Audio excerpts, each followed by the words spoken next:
بسم الله الرحمن الرحيم.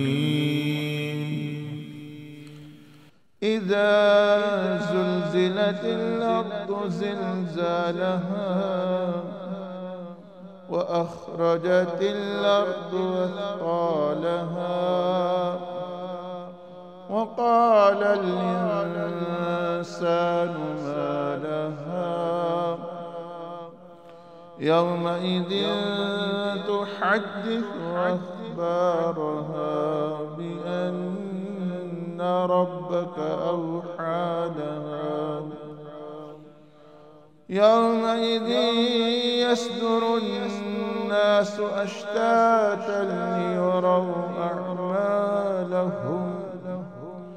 فمن يعمل مثقال ذرة خيرا